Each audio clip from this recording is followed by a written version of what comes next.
আসসালামু আলাইকুম সুপ্রিয় শিক্ষার্থী বন্ধুরা, স্বাগত সবাইকে। আজ আলোচনা করব অষ্টম শ্রেণীর বাংলা প্রথম পত্রের মানবধর্ম কবিতা। মানবধর্ম কবিতাটি লিখেছেন লালন শাহ। চলো প্রথমেই লালন শাহ সম্পর্কে জানার চেষ্টা করি। লালন শাহ 1772 খ্রিস্টাব্দে ঝিনাইদহ মতান্তরে কুষ্টিয়ায় জন্মগ্রহণ করেন।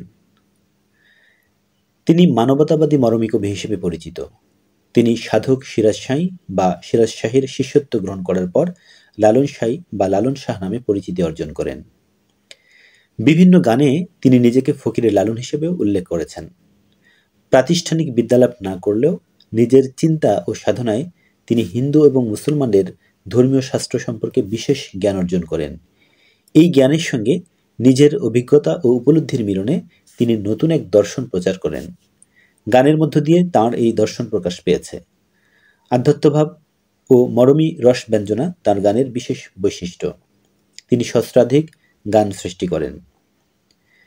1890 খ্রিস্টাব্দে 17 অক্টোবর কুষ্টিয়ার সেরুয়ায় তার মৃত্যু ঘটে।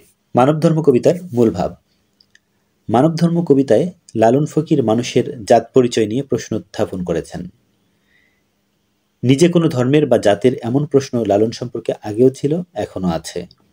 লালন জাতকে গুরুত্বপূর্ণ মনে করেন না, তার কাছে মনুষ্য ধর্মই বা মানব ধর্মই মূল কথা। তিনি এই কবিতায় দেখিয়েছেন জন্ম মৃত্যুকালে কোনো মানুষ তসবি বা জপমালা ধারণ করে থাকে না। সে সময় তো সবাই সমান, জাত বৈষম্য সৃষ্টি করেছে আমরাই। মানুষ জাত ও ধর্মভেদে যে ভিন্নতার কথা বলে, লালন সেটা বিশ্বাস করেন না।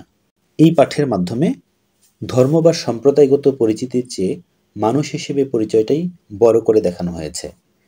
এর মধ্য দিয়ে জাতপাত নিয়ে বাড়াবাড়ি বা মিথ্যে গর্ব করা থেকে বিরত থাকার আহ্বান করা হয়েছে। শিক্ষার্থী বন্ধুরা, চলো কবিতাটি বিশ্লেষণ করে দেখি। সব লোকে কয় লালন কি জাত সংসারে। লালন শাহ একজন মানবতাবাদী মানুষ ছিলেন।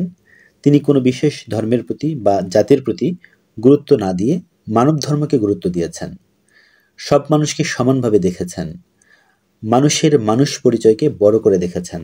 তার এই কর্মকাণ্ড দেখে জগতের মানুষের মনে প্রশ্ন জেগেছে। তারা জানতে চেয়েছেন লালন শাহের জাত কি, তিনি কোন ধর্মের। লালন কয় জেতের কিরূপ দেখলাম না এ নজরে। তাদের প্রশ্নের উত্তরে লালন শাহ তাদের বলেন জগতে জাতের কোনো রূপ তার চোখে পড়েনি। মানব জাতি ছাড়া অন্য কোনো জাতি বিশ্বাসী নন বলে তিনি কথা বলেন। ফকির লালনের কাছে মানুষ পরিচয় সবচেয়ে বড় পরিচয়। তিনি অন্য কোনো জাতিতে বিশ্বাসী নন, কেননা জাতপাত মানুষের বানানো। জাতের মিথ্যা পরিচয়ের ঊর্ধ্বে মানব ধর্মের অবস্থানকে কবি মানব ধর্ম কবিতায় প্রাধান্য দিয়েছেন। ধর্ম বা সম্প্রদায়গত পরিচিতির চেয়ে মানুষ হিসেবে পরিচয়টাই আসল বলে তিনি মনে করেন। কেউ মালা কেউ তসবি গলায়, তাইতে কি জাত ভিন্ন বলায়। যাওয়া কিংবা আসার বেলায় জেতের চিহ্ন রয় কার রে। অনেকে জাত ধর্মের গর্ব করার জন্য বিভিন্ন চিহ্ন সাথে রাখে। কেউ তসবি গলায় দিয়ে ঘোরে, আবার কেউ মালা গলায় দিয়ে ঘোরে, কিন্তু তাতে জাত ভিন্ন হয় না। মানুষ হিসেবে পরিচয়টাই আসল।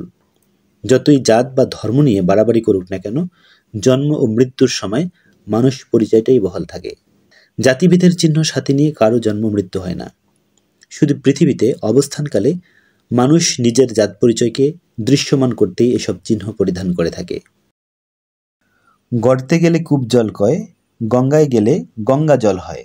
মূলে এক জল, সে যে ভিন্ন নয়, ভিন্ন জানায় পাত্র অনুসারে।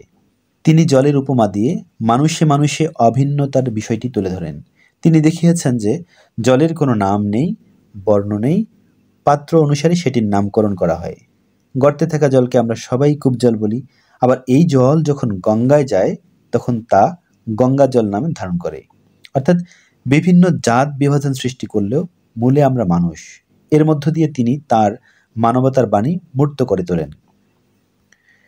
জগৎ বেড়ে জেতের কথা, লোকে গৌরব করে যথাতথা।